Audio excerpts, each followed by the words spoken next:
There's no feeling more intense than starting over. If you deleted your homework the day before it was due, as I have, or if you left your wallet at home and you have to go back after spending an hour in the commute. If you won some money at the casino and then put all your winnings on red but it came up black. If you got your best shirt dry cleaned before a wedding and then immediately dropped food on it. If you won an argument with a friend and then later discovered that they just returned to their original view. Starting over is harder than starting up. If you're not ready for that, like if you've already had a bad day, then what you're about to go through might be too much. Feel free to go away and come back. I'll be here. Alright, thanks for coming with me on this trip. I'll understand if you have to take a break at any point. Just find a safe place to stop and quit the game. Don't worry, I'll save your progress, always, even your mistakes. This game is a homage to a free game that came out in 2002, titled Sexy Hiking. The author of that game was Jazuo, a mysterious Czech designer who was known at the time as the father of B games.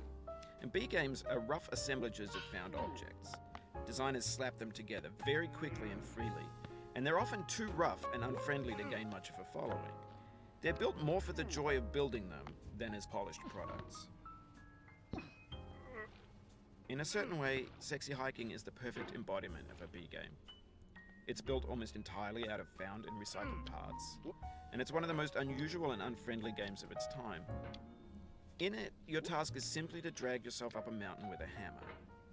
And that act of climbing, in the digital world or in real life, has certain essential properties that give the game its flavor. No amount of forward progress is guaranteed. Some cliffs are too sheer or too slippery.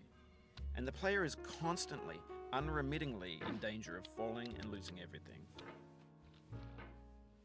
Anyway, when you start Sexy Hiking, you're standing next to this dead tree that blocks the way to the entire rest of the game.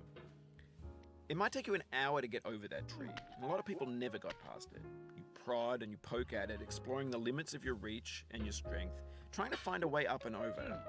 And there's a sense of truth in that lack of compromise.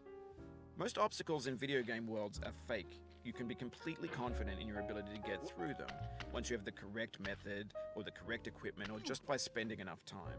In that sense, every pixelated obstacle in Sexy Hiking is real. The obstacles in Sexy Hiking are unyielding, and that makes the game uniquely frustrating. But I'm not sure Jazuo intended to make a frustrating game. The frustration is just essential to the act of climbing, and it's authentic to the process of building a game about climbing. A funny thing happened to me as I was building this mountain.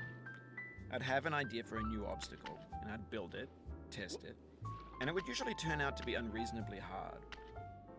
But I couldn't bring myself to make it easier. It already felt like my inability to get past a new obstacle was my fault as a player rather than as a builder. Imaginary mountains build themselves from our efforts to climb them, and it's our repeated attempts to reach the summit that turns those mountains into something real. When you're building a video game world, you're building with ideas, and that can be like working with quickset cement.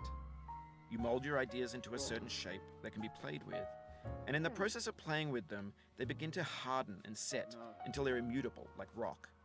And at that point, you can't change the world. Not without breaking it into pieces and starting fresh with new ideas. For years now, people have been predicting that games would soon be made out of prefabricated objects, bought in a store